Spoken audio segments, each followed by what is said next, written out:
क्या अर्थ है आजादी का? इस देश के हर नागरिक के लिए आजादी के मायने क्या हैं? हमें बोलने की, अभिव्यक्ति की, सोचने की, सरकार चुनने की, अपने धर्म का पालन करने की आजादी है। लेकिन अगर एक की आजादी दूसरे के लिए घुटन भरी जिंदगी बन जाए तो? आज की कहानी ना सिर्फ ऐसे कई सवाल उठाती है, बल्कि हमारे समाज का ही एक घिनौना रूप भी दिखाती है।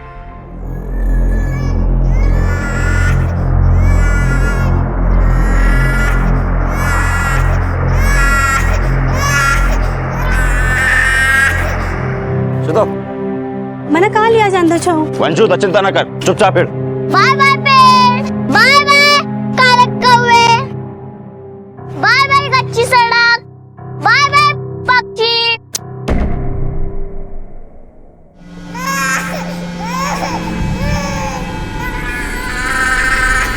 तो क्यों बोल रहे हो? सब कभी नहीं मिलेंगे, ऐसा बोलो जल्दी ही मिलेंगे। तुम्हें चुप करो,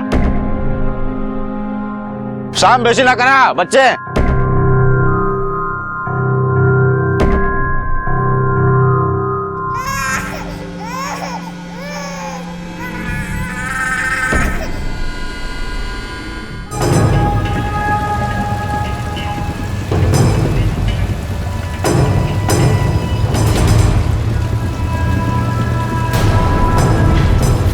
तुम लोग चलो चलो, मैं देखता हूँ, चलो।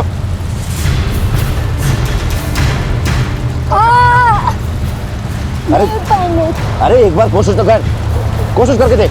नहीं जा पाऊंगी। चल चल, एक बार कोशिश करके देख, चल। नहीं जा पाऊंगी मैं।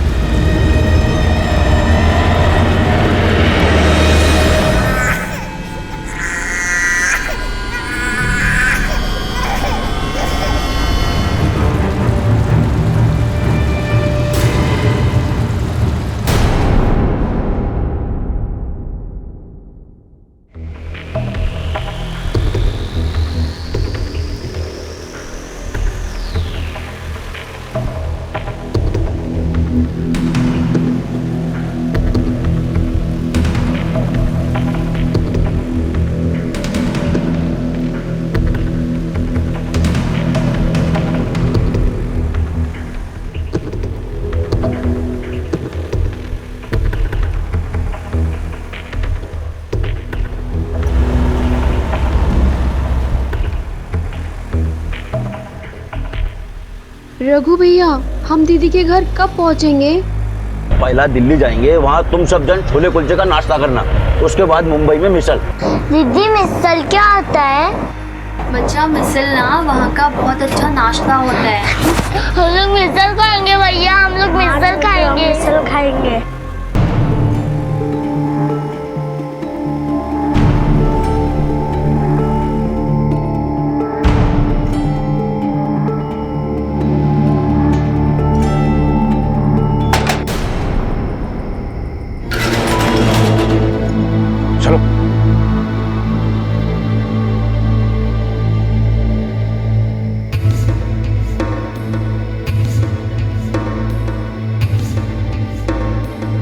चलो चलो जल्दी जल्दी चलो। दीदी से बात कर सकती हूँ फोन पर? अभी बहुत रात हो गई है, उसका मालिक गुस्सा करेगा। कल तुम सब जन अपने घर वालों से बात करना। चलो जल्दी, चलो चलो अंदर, चलो चलो चलो जल्दी जल्दी जल्दी जल्दी करो जल्दी। अभी तुम सब लोग आराम करो, मैं कल सुबह आऊंगा, ठीक है? क्यों लाया गया था केसरी जैसी लड़कियों को और छोटे छोटे बच्चों को दिल्ली में? क्या होना है इनके साथ? कुदरत की मार सह चुके पड़ोसी देश के ये बच्चे अब इंसानों के हाथों और क्या सहने वाले थे? क्यों भेड़ बकरियों की तरह उन्हें वहां रखा गया था? क्या इन दोनों कहानियों का कोई सिरा एक दूसरे से जुड़ा हुआ था? अरे मेरा बच्चा ने देखा चला गया। मेरा बच्चा, अरे देख, अरे मेरा बच्चा, अरे देख मेरा बच्चा कहाँ चला गया। मैं नहीं बुलाया था साहब आपको, मेरा बच्चा ने देखा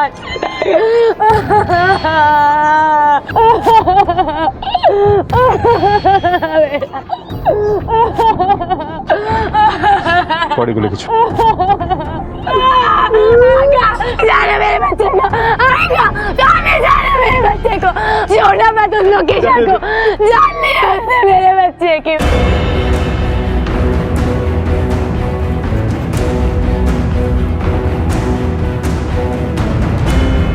सर, लड़की का नाम लोकेशा है, नेपाली है। हमें ये पता करना होगा कि यहाँ से कुछ चोरी भी हुआ है क्या।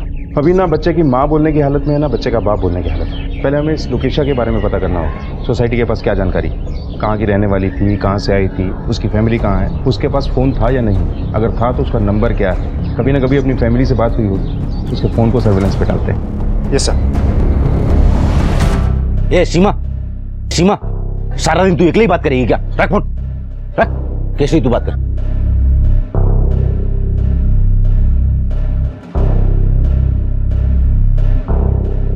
हेलो दीदी, मैं केसरी बोले को तपाईँ कस्तो छ?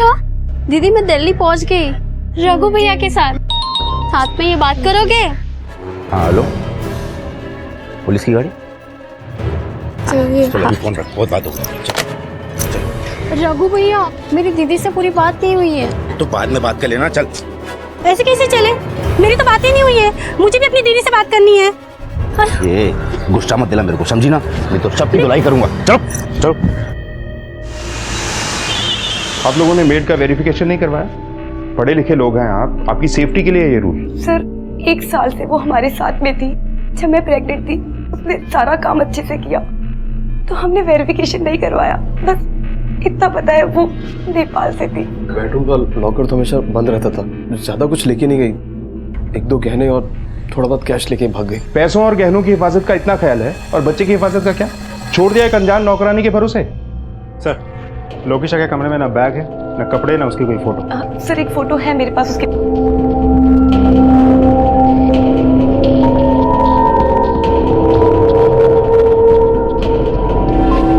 नैनी कैम या बेबी कैम नहीं लगवाया?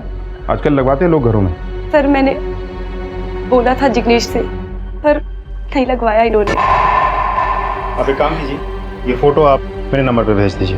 ये लड़की लोकेशा कैसे मिली आप लोगों को? वो हमारा वॉचमैन लालमणि लेके आया था उसको। साहब जी, मेरा मती मर गई थी जो उसको मदद की। एक पहचान वाला ने बोला बेचारी परेशान है, मदद करो। मैंने यहाँ काम पर लगा दी। इससे पहले कहाँ काम करती थी? दिल्ली में काम करती थी साहब जी, फिर दिल्ली से 1 साल पहले यहाँ आ गई। नेपाल में कोई है उसका? कहाँ की रहने वाली थी, कुछ पता है तुम्हें? एक बहन है और 2 छोटा भाई है, बस इतने ही जानता हूँ। ठीक है। सर कहीं वापस नेपाल तो नहीं भाग गई? हो भी सकता है, लेकिन पहले उसके फोन रिकॉर्ड्स निकलवाओ, उसकी आखिरी सेलफोन लोकेशन पता चलेगी तभी हम कुछ एक्शन ले पाएंगे। एक मासूम बच्चे का खून हुआ, हमें जल्द से जल्द खूनी को पकड़ना है। Yes sir. लोकेशा ने इतना बड़ा अपराध क्यों किया? कोई भी अपराध, वजह चाहे जो भी हो, जायज नहीं हो सकता, लेकिन एक अच्छे और परिपक्व समाज में ये सवाल तो उठना चाहिए कि आखिर उसने ऐसा अपराध क्यों किया? क्या वो मानसिक रूप से अस्वस्थ थी? कहानी के 2 सिरे थे। दूसरे सिरे पर थे सरहद के कच्चे रास्तों से लाए गए बच्चे और लड़कियां। क्या इनमें से किसी का लोकेशा की कहानी के साथ कोई रिश्ता था? जुर्म का जो बीज मुंबई में बोया गया था, क्या उसकी जड़ें दिल्ली में थी? पुलिस ने इस केस को बहुत गंभीरता से लिया था और वो इस अपराध की जड़ तक जाने वाले थे। सर, ये रहे लोकेशा के फोन कॉल रिकॉर्ड। इधर देखिए सर, ये दिल्ली का नंबर है। दिल्ली के किसी पीसीओ से फोन आया था उसे। लोकेशा पहले दिल्ली में ही काम करती थी, ऐसा उस वॉचमैन ने बताया था। हो सकता है लोकेशा के भाई बहन भी दिल्ली में ही। Sir last central location Mumbai central के आसपास है, लगभग 5 बजे। मैंने ट्रेन की टाइमिंग्स भी पता कर लिया, दिल्ली और पंजाब की ट्रेन से। लोकेशा भागकर दिल्ली ही गई होगी, क्योंकि नेपाल में तो उसका कुछ बचा ही नहीं था। एक काम करो सर, लोकेशा का फोटो और उसका फोन नंबर दिल्ली पुलिस को भिजवाओ और बोलो कि हम भी आ रहे हैं, क्योंकि मुझे लगता है अब इस केस की गुत्थी मुंबई से नहीं, दिल्ली जाके ही सुलझेगी।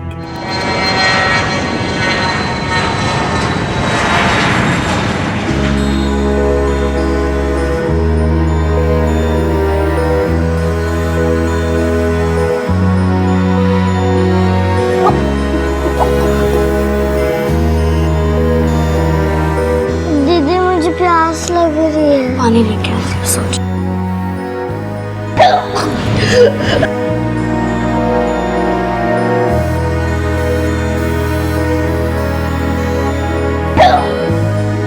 दीदी, यहाँ पे कितनी गंदगी रखी है, हमें यहाँ पे क्यों रखा हुआ है इतनी गंदगी में? आप रघु भैया से बात क्यों नहीं करती हो? चलो चलो, बहुत सो लिया, जल्दी उठो, सुबह हो गई। चलो चलो चलो चलो। कीर्ति मैडम, कैसे सामान लाए हो? ये दोनों घर के काम के लिए अच्छी है, ये पार्लर के लिए अच्छी रहेंगी और इन बच्चों को फैक्ट्री में डालेंगे। और ये पढ़ी लिखी है, 10वीं पास है, थोड़ी थोड़ी इंग्लिश भी बोलती है। इसको मैडम जी एकदम कड़क माल है, जबरदस्त। बिल्कुल सही कह रहे हो। किसका क्या करना है मैं बताऊंगी, तुम ख्याल रखो इन सब का। रघु भैया, मुझे दीदी से कब बात कराओगे? मेरे दोनों भाई बहुत डरे हुए हैं। चिंता न कर, जल्दी मिलाऊंगा, ठीक है? आराम करो, चलो चलो।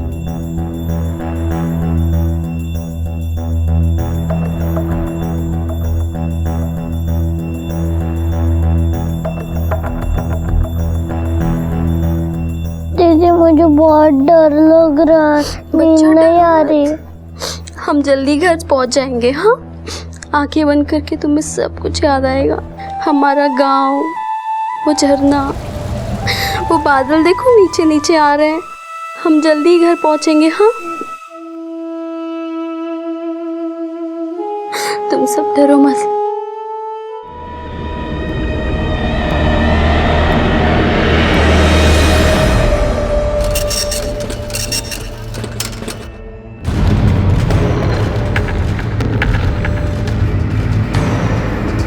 वो रहा शॉप। इस औरत को जानते हो? देखा है कभी? इसी पीसीओ से फोन किया था किसी ने इसे। नहीं सर जी, इसे देखा तो नहीं है। ये नेपाली है क्या? हाँ, इसकी बिरादरी की कुछ लड़कियां फोन करने आती थी, सब नेपाली दिखती थी। कहाँ रहती हूँ? यही पास में एक मंजिला इमारत है, उसी के ऊपर रहती है। ठीक है।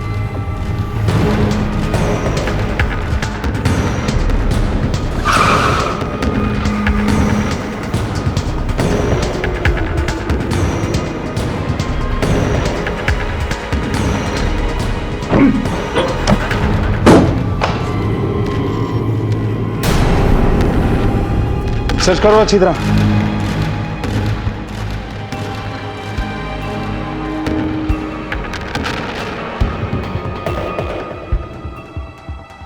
सर, हर तरफ गंद पड़ी है, वहां बाल्टी में भी।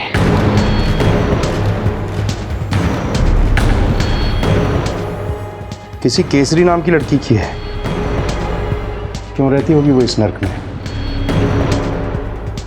नेपाल के कमाती गांव के स्कूल की है। सर, ये देखिए।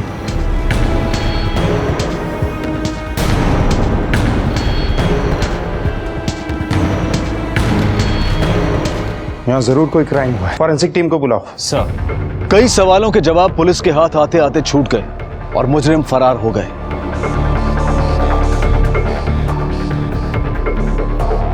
लेकिन मुजरिम सिर्फ इस भ्रम में जीते हैं कि वो कानून से 2 कदम आगे हैं, पर कानून की मजबूत गिरफ्त से ना तो कोई मुजरिम बच पाया है और ना ही बच पाएगा। देश को जुर्म से आजाद कराने की जद्दोजहद में लगी पुलिस फोर्स किसी भी कीमत पर इस जुर्म की जड़ तक पहुंचने की पूरी कोशिश कर रही थी।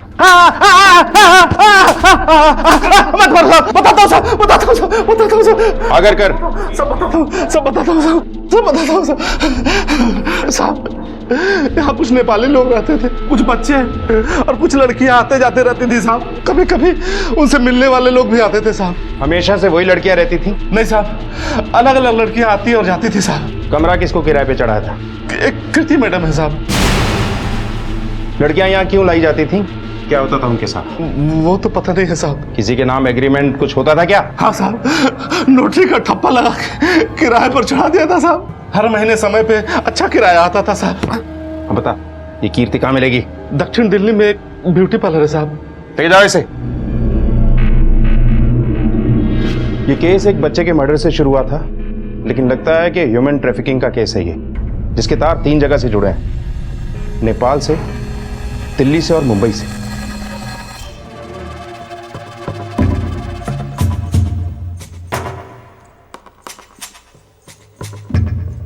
मैडम, स्पेशल वाली मसाज चाहिए, एकदम दिल खुश कर देने वाली। खन्ना साहब ने तो बहुत तारीफ की आपके बॉडी मसाज पार्लर की। ओह, तो खन्ना साहब ने भेजा है आपको? बिल्कुल। तब तो आपको मसाज भी खन्ना साहब वाली ही चाहिए होगी। एकदम। अच्छा, तुम बात कर लो, आइए प्लीज। चलिए।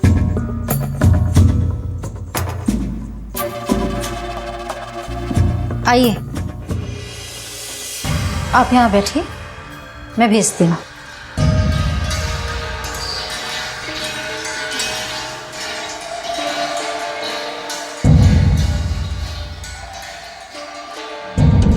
आ जाओ, ये देखिए स्पेशल मसाज के लिए।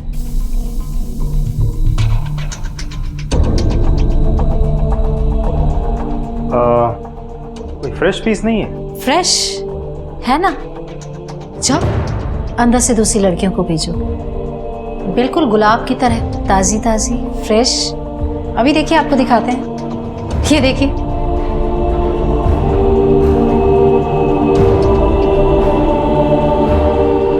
इक्कीस, 17, 19, 20। और तुम 18 की। अरेस्ट कर लो इन सबको। अरे सब रुकिए ना, कुछ ले दे करके यहाँ हाँ ले दे लेंगे, थाने में कर देखिए, लेंगे। चलो देखिए, पहुंच बहुत ऊंचे तक है। पहुंच, थाने में नहीं करा। ए सिंह, अंदर देखो कोई और नहीं क्या। देखिए,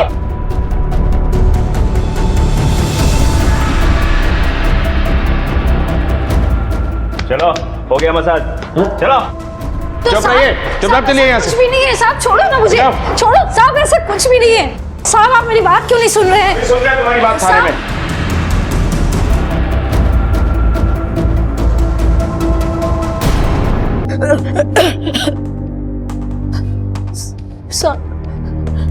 ये सारी लड़कियां हम नेपाल से मंगवाते थे। इनमें जो जवान होती थी उसे धंधे पे लगा देते थे, और जो बुढ़ी होती थी उसे घर के काम काज के लिए, और जो बच्चे होते थे उन्हें फैक्ट्री में। सब जो लड़कियां बचती थी उन्हें अपने पार्टनर में लगाते थे। अभी हाल ही में जो लड़कियां लाई गई वो कहाँ है? सर सब तो आपने छुड़ा ली।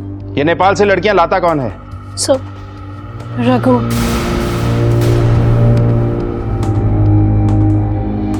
कहाँ मिलेगा ये रघु? इसका नंबर क्या है और इसके साथ कौन कौन काम करता है? रघु का दोस्त शामू। शामू का एड्रेस क्या है? तिलक नगर, बलराम गली, मोती भवन।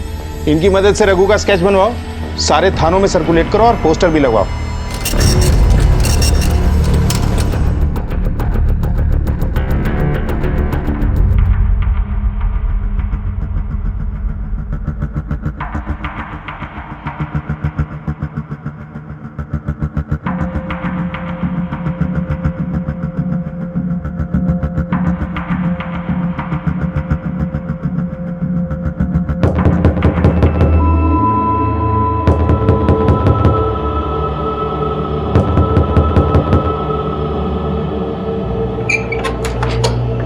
शामू,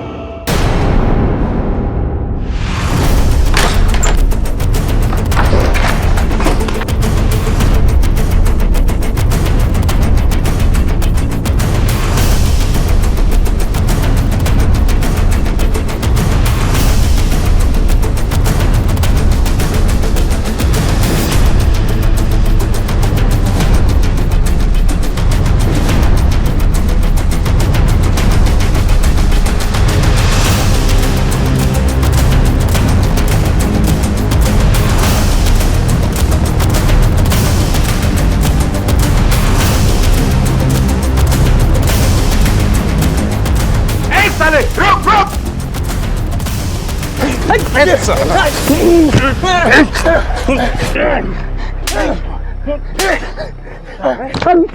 निर्दोष लड़कियों और मासूम बच्चों की तस्करी करता है, बाकी की जिंदगी जेल में सड़ेगा तू। साहब मैंने कुछ नहीं किया साहब। साहब मैं तो सिर्फ मदद करता हूँ, बाकी सब काम तो रघु करता है साहब। वो नेपाल से लड़कियों को लेकर आता और उनके परिवार वालों से कहता कि उनका अच्छी नौकरी दिला देगा। लोकेशा का साहब? लोकेशा तो सर मैंने सिर्फ नाम सुना है साहब, मैंने उसे देखा नहीं है, लेकिन रघु से लेकर आया साहब। केसरी और उसके 2 छोटे भाइयों से मैंने उसका नाम सुना था साहब, लोकेशा का नाम। इसके अलावा मैं कुछ नहीं जानता साहब। रघु कहाँ है? रघु कहाँ है? साहब रघु लोगों को लेकर ओखला निकला है साहब। ओखला में क्या है? साहब ओखला में टाइल बनाने वाली फैक्ट्री है साहब, वहीं बच्चों को लेकर गया है। ये सब क्या हो रहा है? इतने सारे बच्चे इतनी बुरी हालत में काम कर रहे हैं, बाल मजदूरी का रैकेट चलाता है। मारस! आप में से कोई इस लड़की को पहचानता है क्या?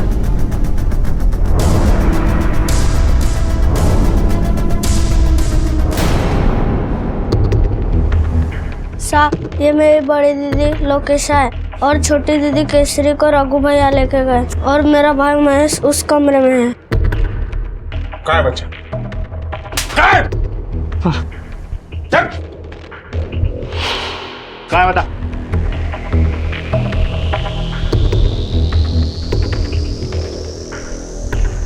सर बच्चा तो मर गया। महेश, क्या हुआ महेश? उठना महेश।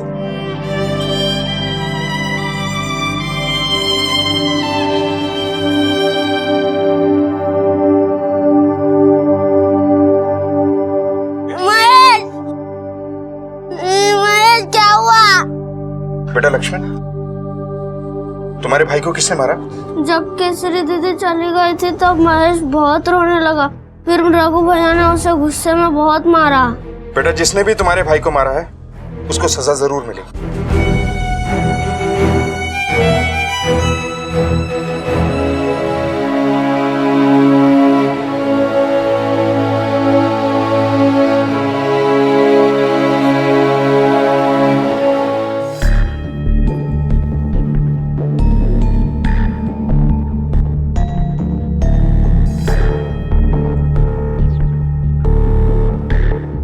रघु, इन लड़कियों पे काम करना पड़ेगा। हमें यहाँ पर क्यों लाया गया है? हलाल करने से पहले खिलाया और सजाया जाता है। चलो कपड़े उतारो। नहीं, मैं नहीं उतारूंगी। अरे कपड़े उतारो। ये तेरे भाई हमारे पास है और उसकी जिंदगी तेरे पास, जैसा बोलती वैसा कर। केसरी और लोकेशा दोनों बहनें लापता है। एक जुर्म करके भागी और दूसरी रघु के चंगुल में। कहाँ हो सकती है? सर अभी तक इस केस में जो सुराग मिले हैं उससे तय है कि बच्चे और लड़कियां नेपाल से लाई गई और ट्रैफिकर्स ने उनके साथ बहुत ज्यादतियां की हैं।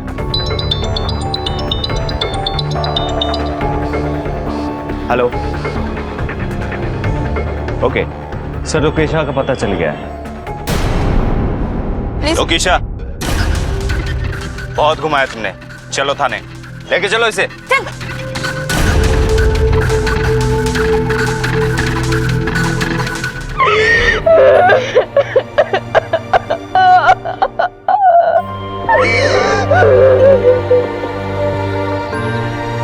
दीदी आप क्यों जा रहे हो? आप मत जाओ। दीदी आप क्यों जा रहे हो? हम यहाँ पे सब अकेले पड़ जाएंगे। तेरा नानू, घर बनाना है, तुम्हारी आधी पढ़ाई भी बाकी है ना। हाँ। तुम अभी से ऐसा करेगो तो कैसे होगा? तुम मेरी गुड़िया हो, है ना? तुम्हारी आंखों में आंसू अच्छा नहीं लगता। तुम पढ़ाई पे ध्यान देना, ठीक है? और मनोहर काका है ना, उनके पास मैं पैसा भेज दूंगी और आज से तुम्हें इनके बाप और तुम्हें इनके पापा। हाँ दीदी, ठीक है? मैं ख्याल रखूंगी।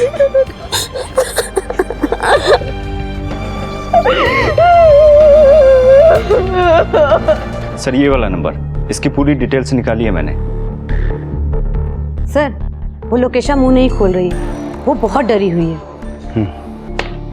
सिंह, ये केस कहाँ से शुरू हुआ था और कहाँ पहुँचा है? इस केस से जुड़ी हर वो बात जो लोकेशा जानती है हमारे लिए जानना बहुत ज़रूरी है, और ये भी कि उसने बच्चे को क्यों मारा।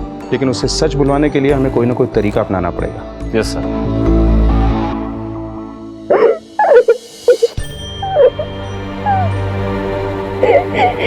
दीदी,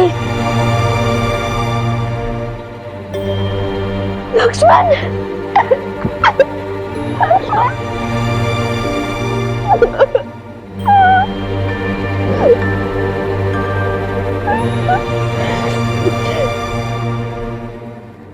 महेश और केसरी का।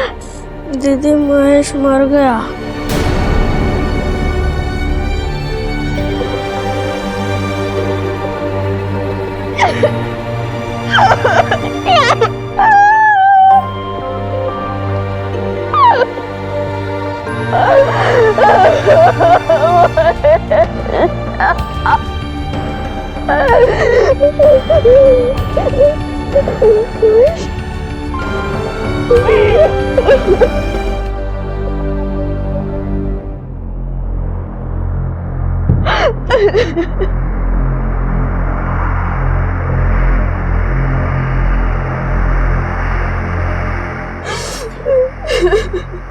लोकेशा, तुम्हारी बहन को ढूंढने के लिए हमारी टीम दिन रात एक कर रही है।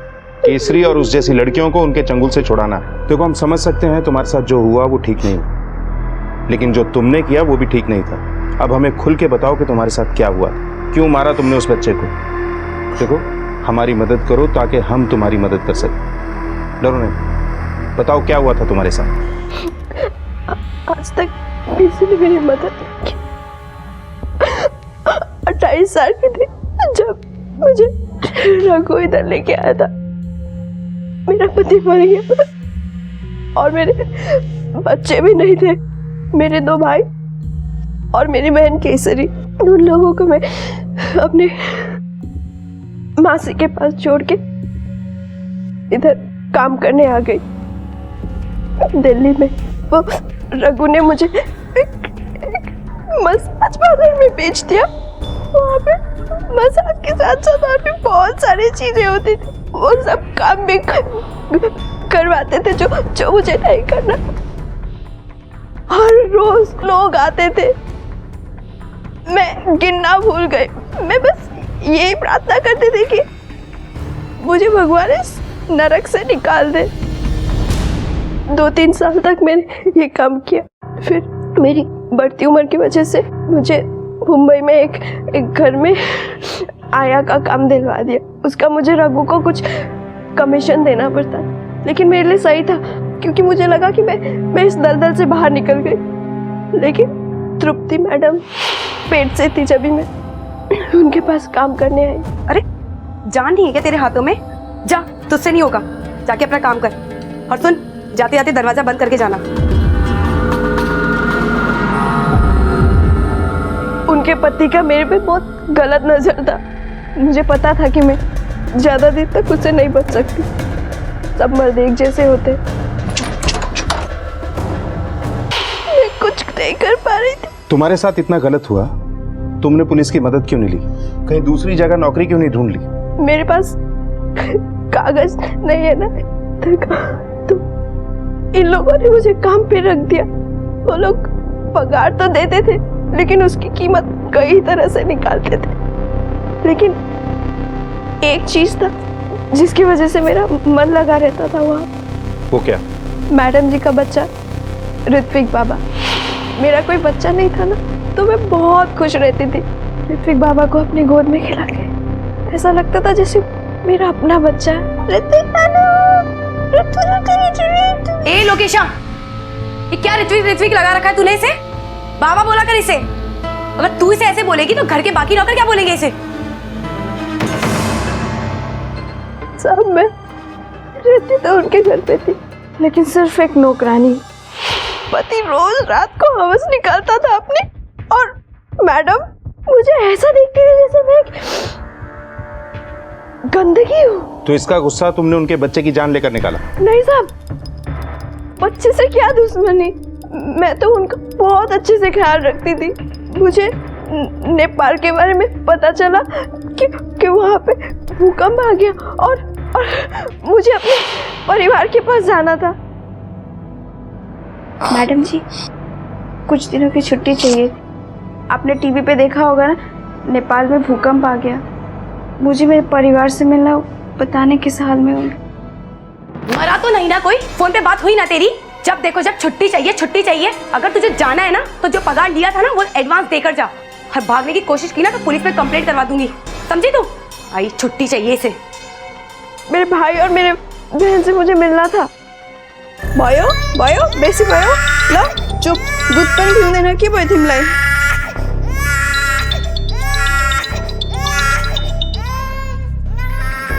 हेलो दिदी, म केसरी बोलेको। केसरी, तपाईँ कस्तो छ? तू कहाँ पे है? और तू इतने दिन से तेरा कॉल क्यों नहीं आया? तू ठीक तो है ना? दीदी, मैं दिल्ली पहुंच गई। दिल्ली में क्या कर रही है तू? वहाँ पे किसके साथ है? रघु भैया के साथ। रघु? बहुत बात होगा। केसरी, हेलो बाबा, चुप ना। मुझे समझ भी नहीं आ रहा था क्या करूं मैं मैडम जी को हर रोज बोलती थी कि मुझे छुट्टी दे दो, मुझे मेरे भाई बहन से मिलना है। मैम साहब, मुझे छुट्टी चाहिए। मेरी बहन बहुत मुसीबत में है। मैंने उनके सामने हाथ जोड़े, गिड़गिड़ाया, लेकिन उन्होंने मुझे जाने नहीं दिया। केसरी की बहुत फिक्र होने लगी। वो रघु के चुंगल में फंस गई थी, 10वीं तक पढ़ी, बहुत सुंदर है। रघु ने जो मेरे साथ किया मैं सोच भी नहीं सकती थी। अगर वो सब केसरी के साथ हो जाता तो मुझे बहुत चिंता होने लगी। उस दिन ऋत्विक पापा खो ही जा रहे थे। ऋत्विक पापा चुप रहो।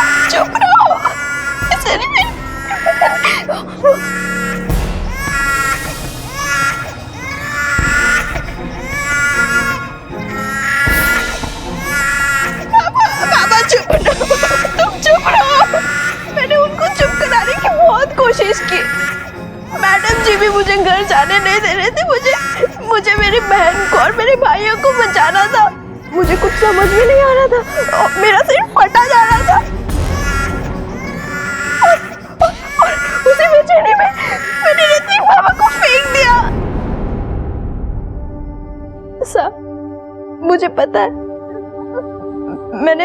मैंने जो किया वो सही नहीं किया, लेकिन उसकी सजा मेरी बहन केसरी को नहीं मिलना चाहिए। मैं केसरी को बचा। लोकेशा और केसरी जैसी लड़कियां अपने देश में बेघर और बेसहारा होकर निकल पड़ती हैं रोजगार और बेहतर जीवन की तलाश में, लेकिन भेड़ की खाल में छिपे इन भेड़ियों का वो आसान शिकार बन जाती हैं। वो मजबूर होती हैं और उनकी मजबूरी का नाजायज फायदा हर कदम पर हर कोई उठाने को तैयार रहता है। उनकी आजादी उनसे छीन ली जाती है। वो लौट कर जाना भी चाहें तो उन्हें जाने नहीं दिया जाता। इनमें से कुछ इस दर्द को अपना नसीब मान लेते हैं और कुछ हालात से लड़कर आजादी हासिल करते हैं।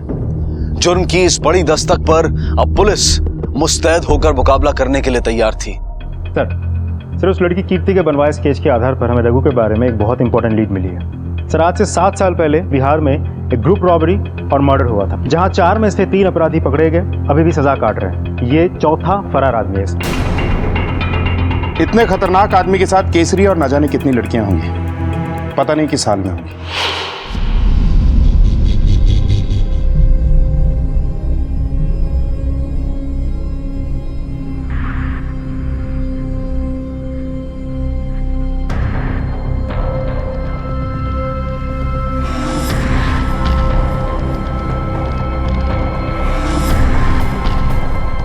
आप मुझे ऐसे छोटे कपड़े पहनाकर क्यों तैयार कर रहे हो? बहुत जल्द पता चल जाएगा।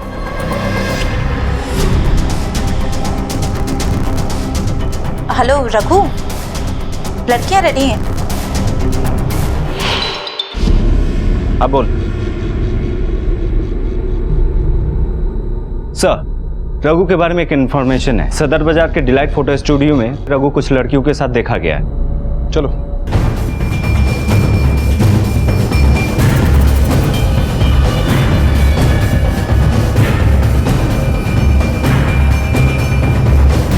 इस आदमी को पहचानता?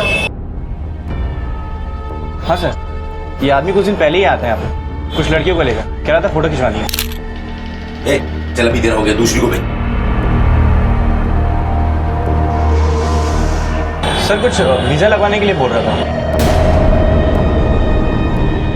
इन फोटोज का फॉर्मेट 4 कंट्री से होता है, मतलब ये लड़कियों को आउट ऑफ इंडिया लेके जाने वाला है। सिंह सर, पीसीआर से कांटेक्ट करो। Yes sir. मैं लड़कियों के फोटोज और नेम मेल कर रहा हूँ। फॉरेन कंसुलेट से पता करो इन लड़कियों का गल्फ कंट्रीज के लिए वीजा लगवाया गया है क्या। रघु, लड़कियां तैयार हैं। चलो चलो जल्दी चलो जल्दी।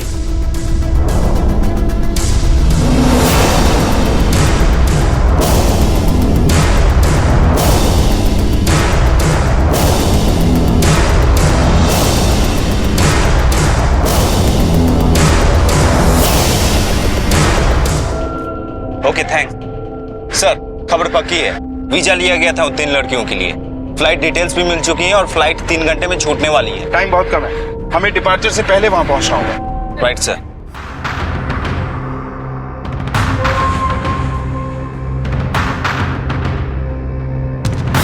सिंह, एयरपोर्ट अथॉरिटीज को अलर्ट कर दो। फ्लाइट डिले कराना हो तो भी डिले करवाओ और कहना कि सभी एंट्री एग्जिट पर एयरपोर्ट सिक्योरिटी की हेल्प चाहिए हमें। Okay sir.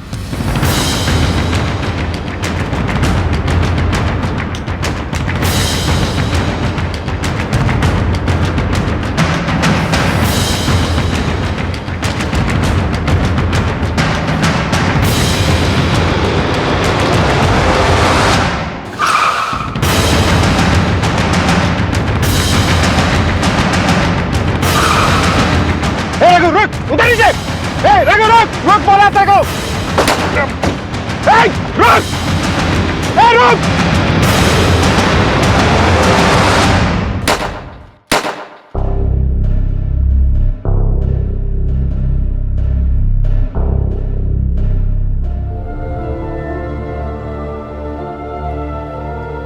दीदी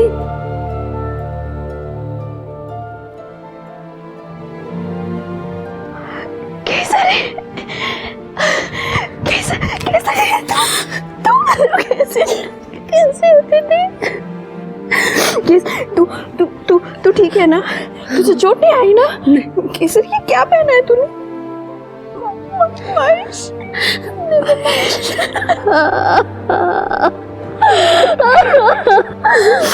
बेटा रघु ने तेरे साथ कुछ गलत नहीं किया ना?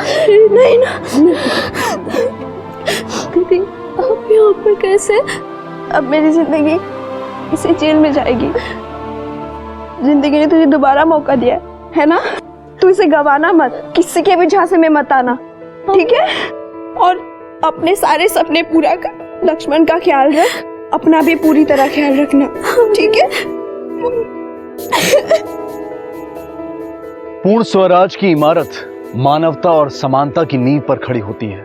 जब हम पूर्ण स्वराज की बात करते हैं तो हम ये भूल जाते हैं कि इसे स्थापित करने के लिए हम में से हर एक का योगदान जरूरी है। ह्यूमन ट्रैफिकिंग यानी कि मानव तस्करी जैसा संगीन अपराध सिर्फ मानवता पर ही नहीं बल्कि पूर्ण स्वराज की सोच पर भी प्रश्न चिन्ह है। तृप्ति ने अगर लोकेशा की मनस्थिति समझी होती तो शायद यह अपराध टल सकता था, लेकिन अपराध के लिए बस वो एक पल दोषी होता है जब इंसान की सोच उसके हालात पर हावी हो जाती है। मुंबई और दिल्ली पुलिस की सक्रियता ने केसरी जैसी न जाने कितनी लड़कियों को इस दलदल में फंसने से बचा लिया। सरकार ने केसरी और उसके भाई लक्ष्मण को अपने ही देश की एनजीओ की मदद से आश्रय दिया। उनकी सुरक्षा करने वाले सभी पुलिसकर्मियों की कलाइयों पर राखी बांधकर भारत से जाते जाते वो स्नेह और कर्तव्य की मिसाल ले गए।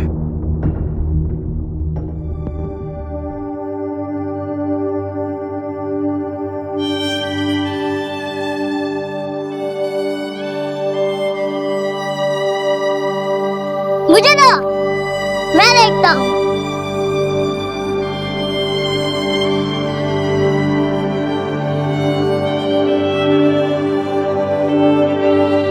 दीदी